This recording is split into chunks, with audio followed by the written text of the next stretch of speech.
Hi, this is Peter Stanley. Welcome to my channel. Today is October 4th, 2020, and this is my weekly pepper grow update. Okay, not a whole lot's changed from last week. Just kind of waiting on remaining pods to ripen. I probably don't have too many more updates this season, but this is the white Pequeño. It's much green and a few overripe, a few I need to pick. Peach Starkist is doing really well, starting to get a lot of ripening on these guys. See a bunch back in there. This is the Ahi Rainforest, and I just recently picked this one down. There's a few ripe ones left on there. A bunch turning. I tried the ones I picked. We'll see how the powder is. This is the Blue Christmas. Not a whole lot difference from last week. There's a few of the red ones that were there, and a lot of the green. I call them green. The purple one. The purple is like the green color. It's the first color, but you can see the color changes they start to go through. Start turning into like these kind of creamy color to like a peach almost. Then it eventually turn kind of yellow orange and then red. This is the chocolate Naga brain. Most of the peppers on here are ripe. There's a few green ones still. I'll probably turn these into powder, dehydrate them. This is one from Jimmy Johnson, an ACNY crossed with Bubblegum 7.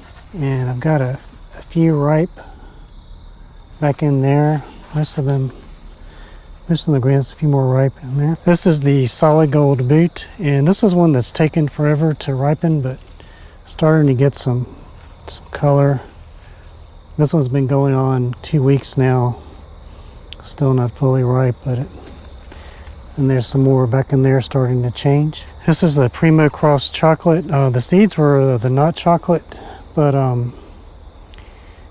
these are chocolate. They're really good. I've been picking this one quite a bit and freezing pods for maybe a future hot sauce. This is MA Mutant Cross. Pretty gnarly pods on here. They kind of ripen to a reddish rust color. Some of them had some really good tails, but most of the remaining ones, they still had good tails, but some of them were more defined. This is Faria. It goes up to there. And that's a pretty productive plant. I think it's crossed, but still puts out some really good pods. And then the last one on the end here is a Peri Peri. And it's not really been, this one's been taking a while to ripen too. So I got quite a few green ones on it. This is the Khang Starr Lingria in the 60-gallon pickle barrel. I think this one may be almost out of nutrients, so the leaves are kind of been drooping the last few weeks, but hoping it'll make it to ripen out the rest of what's on here. I just picked these down a couple of days ago, put all the peppers in the dehydrator, but I'll show the roots and everything when I break it down. It's got a really huge trunk on it. I thought about maybe trying to turn it into a bonsai chili. I'm not sure yet. This is the ghostly jalapeno. I didn't put a good support for it, so I just kind of grew over to the side, and I picked a lot of these. Still a bunch green, and a bunch more have turned ripe since. And this is two plants in one. The one with purple leaves is a Bula XP-F4, and it's got pods that have like kind of a purple tint. Here's an earlier, younger one there. This is some Jimmy Johnson. And then I've got mystery pepper as a volunteer growing right up beside it. That's the one with the big green leaves.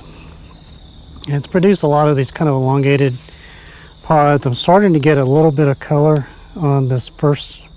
These are the first ones that showed up, and it looks like it's ripening to like a yellowish color. So I don't know what the end color would be. Hopefully I'll know before it gets too cold. The one beside it is Dragon's Breath, and it's gotten pretty big, not to here.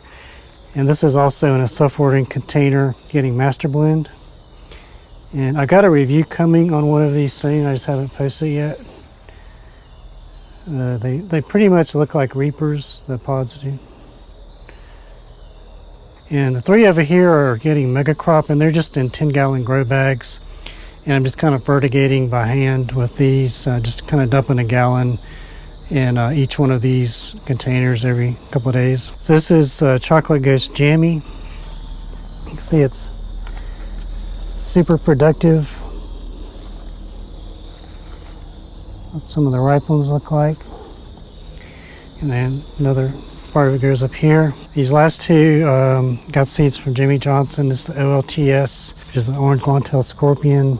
And I've got some I need to harvest on that one. And this is the ACNY crossed with Bubblegum 7. And this is the one that has the desired pheno with the bleeding large calyx. And I've got one starting to turn down there. This plant here is 7-pot West in a 2-gallon fabric pot, getting mega crop. I just have it sitting in this 5-gallon bucket for support. And this one was in a mostly shaded part of the porch, so it probably would have gotten a lot bigger. But I was pretty impressed with it being in a 2-gallon container. Most of the pods on here are ripe. There's a few I think still left to turn. It's got a really nice trunk on it.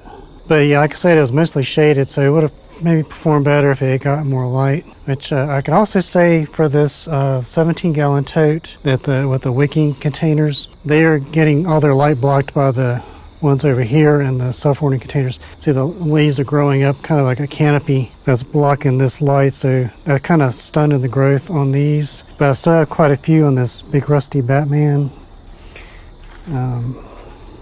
Some more there, over there, and not too many, but I've got the Sand Peach growing next to it, and some chocolate bootless still. And this is the 27-gallon tote. It's kind of like a Kratky, but the nutrients draw down, but then I've got a float valve installed on the inside, and that's hooked to this reservoir. So when the nutrient level drops to a certain point, it starts feeding from the reservoir. The main design flaw in this is there's not a drain. So you see these leaves with the spots.